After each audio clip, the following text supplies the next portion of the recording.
지금부터 아팅쌤의 썰렁한 교리를 시작하도록 하겠습니다. 이번 시간에는 학가이 예언자에 대해서 알아보도록 하겠습니다. 학가이 예언자는 기원전 520년에 활동했습니다. 학가이 예언자는 성전에서 하나님께 경배드리는 것을 중심으로 하는 신앙을 회복하는 것만이 이스라엘이 처한 모든 불행, 가뭄, 경제적 피폐 등에서 벗어날 수 있는 길이라고 이야기했습니다. 그는 유다가 바빌로니아에 멸망당하면서 파괴된 예루살렘 성전을 재건해야 할 필요성을 역설했습니다. 학가이 예언서는 단 2장으로 되어 있는 짧은 예언서지만 굉장히 큰 역할을 수행합니다. 바빌론으로 끌려갔던 유다인들이 기원전 537년 키루스 칙령으로 인해서 유다 땅으로 되돌아올 수 있게 됩니다. 유배에서 돌아온 유다인 공동체는 무너진 성전 재건축을 시도합니다. 하지만 경제적인 어려움과 이미 그곳에서 생활하고 있었던 사마리아 주민의 적대 행위로 인해서 성전을 다시 짓는 작업을 멈출 수밖에 없게 됩니다. 그런데 기원전 522년 페르시아의 캄비세스 황제가 죽은 뒤에 페르시아 제국은 격렬한 내부 혼란에 빠지게 됩니다. 그래서 캄비세스의 뒤를 이은 다리우스 1세의 집권 초기는 굉장히 불안정할 수밖에 없었어요. 이런 페르시아 제국의 불안정은 예루살렘에도 큰 영향을 끼치게 됩니다. 오늘 다루고자 하는 학가이 예언자와 즈카르야 예언자는 그것을 공동체를 일깨우는 기회로 삼게 됩니다. 이런 혼란을 공동체를 일깨우는 기회로 삼게 되죠. 정확히 기원전 520년 8월에서 12월 사이에 선포된 학가이 예언자의 메시지는 그 시대의 표징을 해석해 주려고 합니다. 지금 유다인들이 겪고 있는 빈곤과 흉작은 그들의 영성적인 혼수 상태에 대한 벌로서 그들이 신앙의 열성을 되찾고 성전 건축을 다시 재개하면 많은 복을 받고 구원의 시기가 결정적으로 시작될 것이다 라는 것이었어요. 민족들의 동요는 이미 주님의 날을 가리키는 전조로 여겨졌고요. 구원은 아주 가까이 다가왔습니다. 다윗의 혈통을 이어받은 주룹바벨이 잠깐이나마 이 메시아적 희망을 구현할 이로 여겼는데 사실 구세주 메시아는 예수님이시죠. 이 주룹바벨은 유다 임금 여콘야라고도 불리는 여호야킨의 손자입니다. 여호야킨이 스알티엘을 낳았고 이 스알티엘의 아들이 주룹바벨입니다. 예루살렘이 파괴되기 이전의 것보다 더 영화로운 성전 그리고 임금으로 오시는 메시아에 대한 기다림이 이후 새 시대를 나아가는 유다 사람들을 지탱해 줍니다. 그리고 이 희망은 예수 그리스도 안에서 성취되죠. 오늘 나오는 페르시아 제국은 아케메네스 제국입니다. 아케메네스 왕조에서 건립된 페르시아 제국이죠. 그리고 이 아케메네스 제국, 페르시아에서 역사상 등장한 제국 중에서 가장 거대한 제국입니다. 그래서 우리나라에서 주로 페르시아 제국이라고 하면은 이 아케메네스 왕국을 의미합니다. 이만큼이 페르시아의 영토였습니다. 그리고 이 아케메네스 왕조를 연 아케메네스 그리고 실제로 이 아케메네스 제국을 연 사람은 키루스 2세입니다. 사실상 아케메네스 제국의 창시자죠. 오늘 나오는 학가이 예언자가 활동했을 때 페르시아 임금은 다리우스 1세였습니다. 학가이 예언자가 활동했을 때 페르시아 임금이죠. 페르시아 임금은 이렇게 키루스를 시작으로 해서 다리우스 3세 때 알렉산더 대왕에 의해서 페르시아가 멸망하게 되죠. 초기 페르시아 제국은 뭐 작은 영토라고 할 수는 없지만 이만큼 초기 영토는 이만했었는데 키루스 황제 때 많은 영토를 차지하게 됐죠. 굉장히 넓은 영토를 차지하게 됩니다. 키루스 임금, 키루스 임금, 키루스 임금, 그리고 이집트를 캄비세스가 차지하게 됩니다. 그리고 다리우스 1세 때 최대 영토를 차지하면서 전성기 이루게 되죠. 예, 앞에서도 살펴봤지만 초기에 페르시아 영토는 이만한 영토였습니다. 그러다가 메디아 영토를 합병하고요. 그리고 바빌로니아 영토를 합병하고요. 최대 영토는 굉장히 큰 대제국을 이루게 되죠. 기원전 539년 신바빌로니아 제국은 페르시아 제국의 키루스 2세에게 멸망당하게 되죠. 그리고 키루스 2세는 키루스 칙령을 발표해서 정복지의 종교 자유를 허용하고 그들이 고향으로 되돌아가는 것을 허락하게 됩니다. 그래서 이 키루스 칙령에 의해서 유다 공동체도 바빌론에서 다시 고향 유다 땅으로 되돌아갈 수 있게 된 것이. 성경에도 에즈라기 6장에 보면 키루스 칙령이 발견됐죠. 그래서 키루스 칙령에 보면은 키루스 임금 제1년에 키루스 임금께서 예루살렘에 있는 하느님의 집에 관하여 칙령을 내리시다 라는 이 칙령이 발견이 됩니다. 키루스 칙령을 발견한 다리우스 임금이 명령을 내리죠. 유다에서 일어나는 그쪽 일을 방해하지 마라. 하느님 공사가 계속되게 하여라. 지체하지 말고 그 사람들에게 어김없이 비용을 내주어라. 나 다리우스가 명령을 내리니 어김없이 시행하여라. 이 앞 이야기를 보면은 이야기했던 것처럼 유다 공동체가 와서 성전을 지으려고 했는데 경제적으로도 어렵고 그리고 이미 그곳에서 살고 있었던 사마리아 사람들의 방해로 인해서 성전 재건축이 중지되어 있었던 거예요. 그런데 이 키루스 칙령이 발견되면서 다리우스 임금이 명령을 내리게 되죠. 유다의 원로들은 학가이 예언자와 즈카리아 예언자의 예언에 힘입어서 성전 건축 공사를 순조롭게 진행할 수 있게 되었습니다. 하느님께서 성전을 지어라 하신 하느님의 명령과 페르시아 임금 키루스와 다리우스의 칙령 그리고 아르타크세르크세스의 명령에 의해서 건축 공사를 마칠 수 있었습니다. 앞서서 이야기한 여호야킨 임금의 손자 지룹바벨은 1차 귀환자들을 이끌고 고향으로 돌아오게 됩니다. 그리고 성전을 재건하기 시작했죠. 그리고 다리우스 임금의 지원을 받은 학가이 예언자와 즈카리아 예언자가 성전 공사를 마무리하기 위해서 사람들을 격려하게 됩니다. 지금 표시된 이 길이 유배를 마치고 유다 땅으로 되돌아온 귀환자들의 격려가 되겠습니다. 기원전 520년에서 515년 지룹바벨 총독과 예수와 대사제의 주도로 성전이 재건되게 됩니다. 그것이 학가이 예언서와 즈카리아서 그리고 에즈라서에 나온 내용이죠. 그리고 뭐 돌아온 길은 이미 앞서서도 봤었고요. 키루스가 칙령을 내려서 유다인들이 자신의 고향 유다 땅으로 되돌아오는 것을 허락했고요. 그 다음에 성전 건축이 시작되었는데 사마리아 사람들의 반대로 중단되죠. 그리고 성전 건립을 재개하죠. 학가이 예언자와 즈카리아 예언자가 성전 지어라 라고 독려하게 되죠.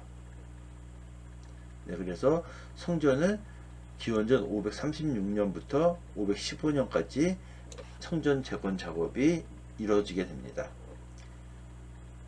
앞에서 살펴봤던 것처럼 기원전 520년 학가이 예언자와 즈카리아 예언자가 백성들을 격려하면서 성전을 지으라고 격려하죠. 이스라엘의 첫 번째 성전이었던 솔로몬의 성전은 바빌론 침략 때 무너지죠. 그리고 두 번째 성전이 지룹바벨의 성전입니다. 이 성전 재건 공사는 20여 년이나 걸리게 됩니다.